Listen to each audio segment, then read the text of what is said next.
identifying what the numbers will mean.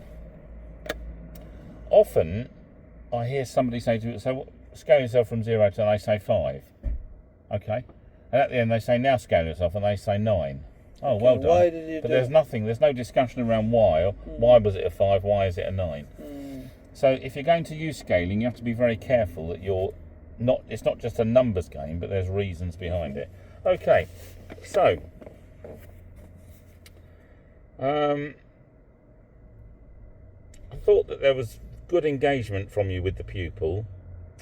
There were effective questions which helped the pupil to be involved.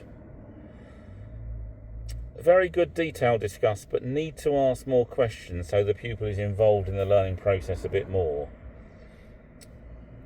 If you've recorded what you've just done, you'll discover that you've done lots of talking and the pupil hasn't done much talking at all. So get the pupil to unpack things a bit more. So you're doing a lot of really good talking, but not letting him do anything. No. Even to the extent of when you said, I'm going to leave the junction to you. And then I started. And then you started talking. I saw he was moving out. Then there was a dangerous there. It wasn't with danger that you stepped in. Because if you stepped in with something dangerous, I wouldn't say to you, stop talking. I told you to stop talking. Yeah. But there was nothing dangerous that had happened. If it was something dangerous, if you said to him, you're going to kill that lady, so I'm going to stop the car, I definitely wouldn't say to you, well, don't talk, let him... So what did I say there? 1 second. It was at the stop sign, you said you were leaving him to it. Yeah. And I think you said something like, what's on the left of us? Something like that. You asked a question that wasn't to do with any danger or risk. It was just a question you asked. It was a question of zebra crossing. Yeah. Because he wasn't looking at the left, I think. Well, he was looking right. Yeah, he wasn't looking at left at all. That's why I think I got into Okay, so I think that I would have pointed that out. Yeah, so that's why I say what's at the left. Yeah, I think I would have pointed out and said you're not looking left. Yeah, so that's why he wasn't looking like that. Okay, so definitely, and I've written it down here, definitely, whatever you said at that point was not because he'd done something wrong. Mm-hmm. Because I wouldn't be telling you not to speak if it was something that was wrong and you had to intervene. Of course. So if you say to the pupil, I'm going to leave it with you, you can say, I'm going to leave it with you. If I see something going wrong, I'll step in. But otherwise, I'd like you to show me what you've learnt. It can be quite difficult for us as driving instructors to sit and say nothing. It can be quite difficult because we feel like we should be saying something.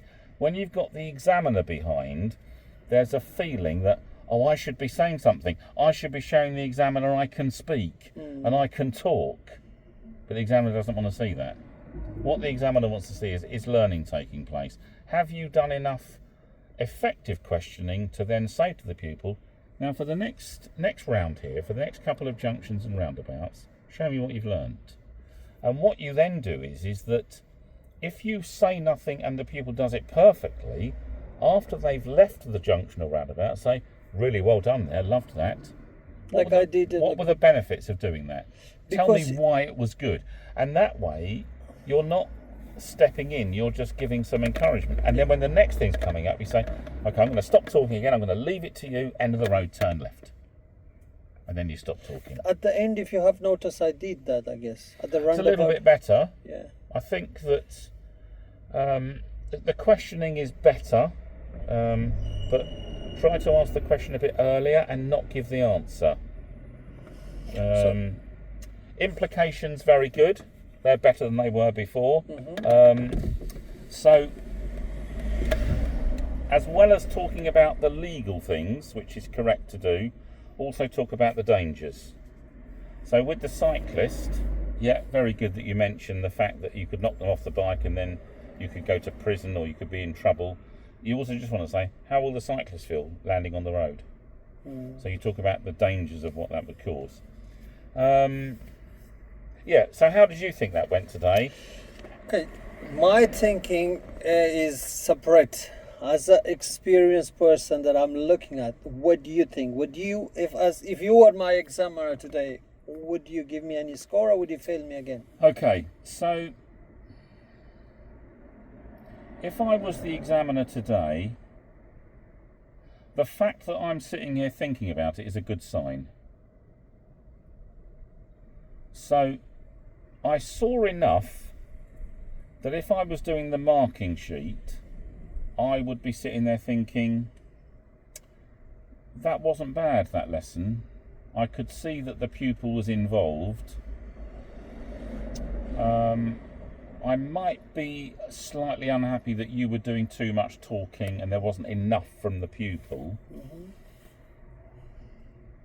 You would have failed because you should have stopped the car at the T-junction.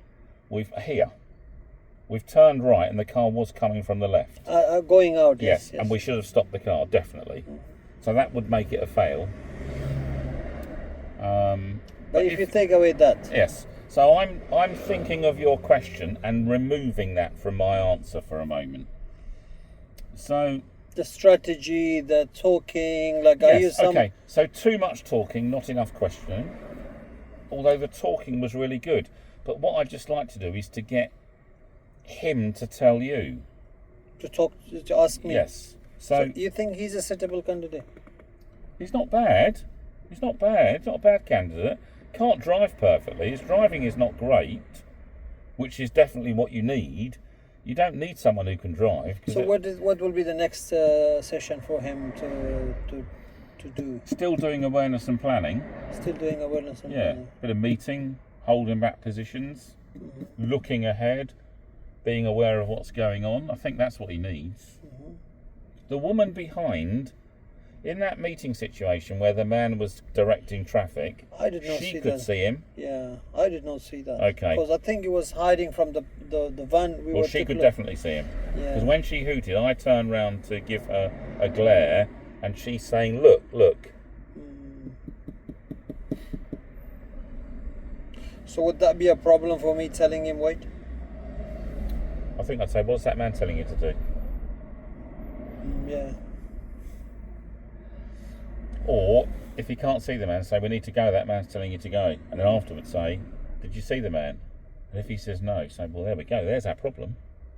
You're not looking at what's happening ahead of you." But if I don't see, then how can he see? Yes. Then I have to be aware of it before. Yeah.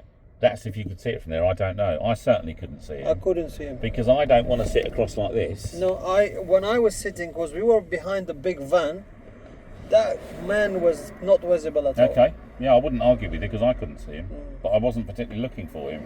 I was listening to what you were saying and looking at the position I of the car. was looking for any signs to go. If that van moved a little, we were a bit closer to the van, I would have said continue following the van. But the thing is that we were a little back and the other car would have started coming if there was no man there. No, I get that. So then I would get say, that. okay, we will... I didn't feel unhappy with what you did. I didn't know the man was waving. And I was letting him. But anyway, you mustn't let him pull out in front of cars. If he's going to go, you've got to stop him. Yeah, no, I would... And say, if I let you go, that car will have to brake. And then you could say, would you have walked across the road here? So I would avoid using the right lane like this. I'll just stick to the left.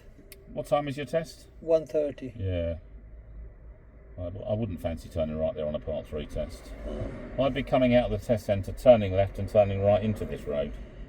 Okay, how about this one? If I come out there and take him around the first roundabout to Flower Lane, Yeah. coming to the Broadway, Yeah. coming back on the roundabout, turn Yeah. left, follow the road ahead, and then turn right here, and then go all the way down to the traffic light, turn left to the roundabout, follow the road ahead, coming back to the roundabout, turn right and right again. If any problems come again, I can do that circle again. Yes. And that could be like... Sounds good. And it avoids these very difficult right turns. Yeah. So, the other point where you'd have been in trouble was that you said, so when we turned right to go towards Totteridge, so we've turned right at the Harvester, at the sign for Totteridge, and you then said, take the next road on the right, tell me when you see the turn. I say identify the road for yourself. Yes, yeah, that's what you said. Identify the road for yourself. So I'm sitting here, and I can't see the road, so he can't see the road, because I don't know the road. So I'm sitting here and I'm thinking, oh, I wonder where the road is. And then you said, the road is there. And I sat here and thought, why did you ask him to find the road? I shouldn't use that. Well, if you've told him to find it, you shouldn't then tell him. Yeah, then he would have gone to the big roundabout and stuff. Problem. We'll never know, will we? You didn't let him go close enough to the road without making a decision. Like, I only should use, like, if say something like going out of this road and standing left, I would say, okay, show me what we learned. Turn left at the end of the road and stay quiet. But if something, a difficult road identification, I should identify myself. Depends on the level of the pupil, but I think the problem for me is that at that turn, you definitely said, I want you to identify the road for me. Yeah. So I moved over a bit and I'm thinking to myself, oh, I wonder where the road is. And he's looking, we can't see the road, and all of a sudden you said, so the road's coming up there. So I leaned back here and thought, we've learnt nothing here. He's learnt nothing. You told him to find the road, and then you told him where the road was. So because he was getting late to a reaction, should I not point it out to him? Because if he getting... I didn't think we were late when you told him. Yeah, it was, because the problem was coming. That's a fast 30 miles an hour road. If you slow down and look for the road, okay, you're slowing down behind. Was it the correct road to say to him, tell me when you can see the turn then? No. No. I would say, that's what I say. I should only tell them something like in the road, like this. I say, turn. So the point I'm making here is you said to him, tell me when you can see the road. And now you're saying to me, but that road is difficult to see, I don't want to go to Apex Corner. So you've picked the wrong road for him to find. That's the problem here. You've picked the wrong road for him to find. If something is difficult to see, if we're in an Uber, we don't say to the Uber driver, okay, I live at 94, I'll leave you to find it. Because the Uber driver would think, why don't you just tell me where it is? So that's what we do, isn't it? Only time I get an Uber, we come into my road and I say, last garage on the left, pull up there, I'll get out.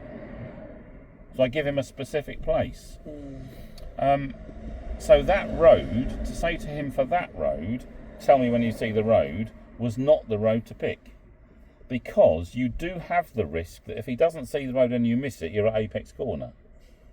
You also have the risk that the road is not very easy to see, so he can't really tell you where it is. So if I take him and tell him, okay, this is the point, this is where you need to be looking, this is where the road is. Yes. And then I say, okay. You could say to him, you could bring him through Mill Hill Broadway, you could come across the roundabout and say, take the next road on the right, identify it for me. Because this road back there is easy to see. It's got a box junction, it's got the islands, the gap in the houses, that's easy to see. And if he misses this road, all you do is go to the roundabout, turn left and come back round again. This road is much better to say, identify the road for me and tell me what you're going to do. But that would be too early in the lesson. Okay, yes, using this one it would, but find something like this. The road you picked for that activity was unsuitable. So you need to find a road that's easier to see. Yeah.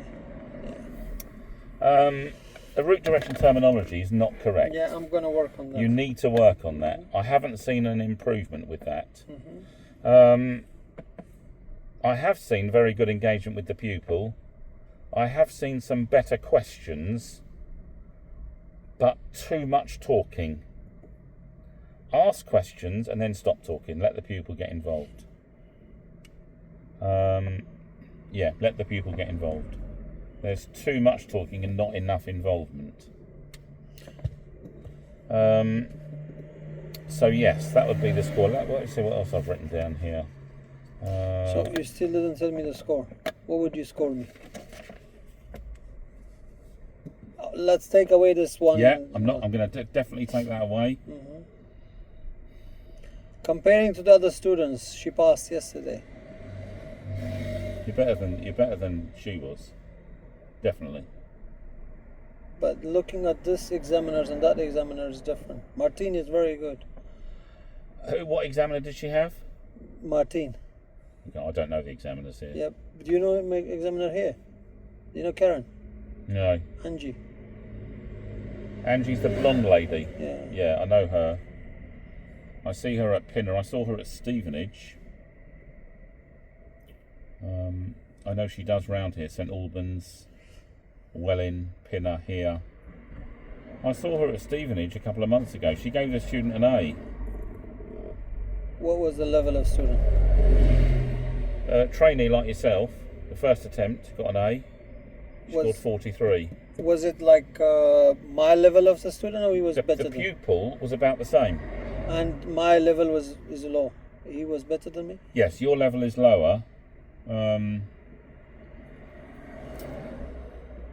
If I'd been examining you today, I'd have been encouraged by a lot of things I saw. Did we identify the pupil's learning goals and needs? I think we did. Was the structure of the lessons suitable for the pupil's experience and ability? Possibly a little bit of over-instruction. But it wasn't enough over-instruction to be a fail. Over-instruction is a common reason for failure because when we're nervous, we talk more. So over-instruction can happen on a Part 3 test because there's a feeling from that, see, I must talk. But I didn't see enough talking for it to be a fail for over-instructing because I was hearing questions being asked. Were the practice areas suitable as the next competency? Yeah, I'd have said that the practice areas were suitable. Was the lesson adapted when appropriate to help the pupil work towards their learning goals? I didn't feel that we needed necessarily to adapt the whole lesson. Where we had problems with junctions, we continued with junctions because the route gave us that. I definitely would have marked you down for, was there an agreement of responsibility with the pupil? Yeah, I did. I say, what level of support do you need? And Okay. he say, So the problem with that is, when you said to him, I'm going to leave this junction with you, yeah, and then you didn't. So you've agreed the responsibility is his, but then you've stepped in. So responsibility has been passed to the pupil, and you haven't had to step in because something is wrong or use the brake. You've just started So asking my questions. understanding is that he wasn't looking at left, and there is a zebra crossing. If I don't mention that zebra crossing, That wasn't what was mentioned. I say, look at the left. There is something. It was something else. It was something. Okay. It was something else that you said because you agreed with me. I said to you, he's supposed to be doing it on his own, and you said, "Oh yes." It was definitely you definitely Okay, didn't so- sit there. yeah. So you've got to be careful. If Okay. you let him do it on his own, I'll just let him know. only step in if something goes wrong. Dangerous. If nothing is going wrong, then Let don't him- speak. Only compliment after. After, but not during. Sure. Okay. You've agreed he's doing it, so let him do it. You must manage the risk if there's any risk to manage, but otherwise you should not be saying anything.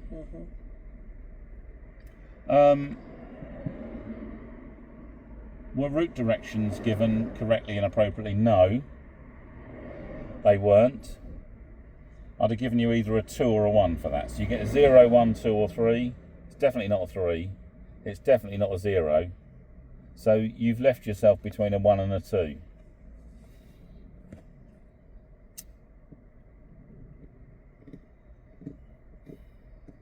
I didn't see a route direction that was dangerously late. I heard route directions from my perspective that were confusing, but I didn't see the pupil get confused.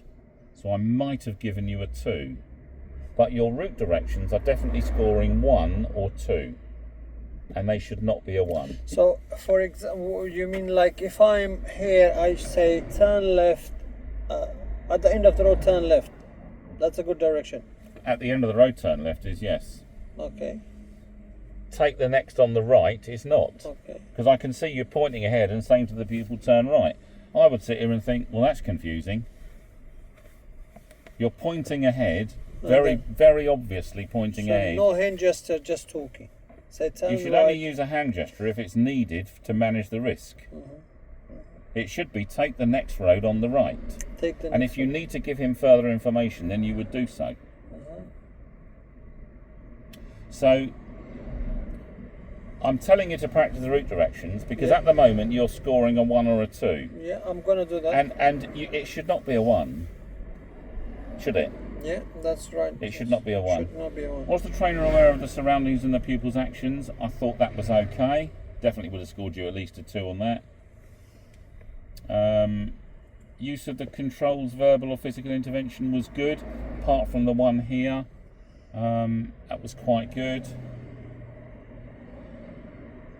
Was the pupil given sufficient feedback to understand any potential safety critical incidents? I definitely couldn't score you a 0. So now it's either a 1, 2 or a 3. It's not a 3.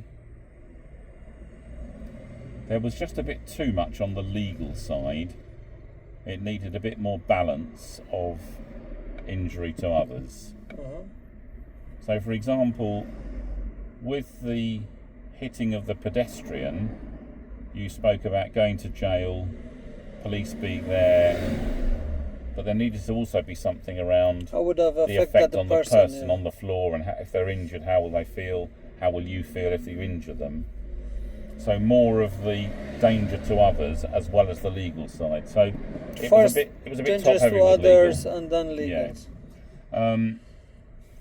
But I probably would have given you a 2 for that because it was definitely there. Was the structure of the lesson suitable for the pupil's experience and ability? Yes, I thought it was.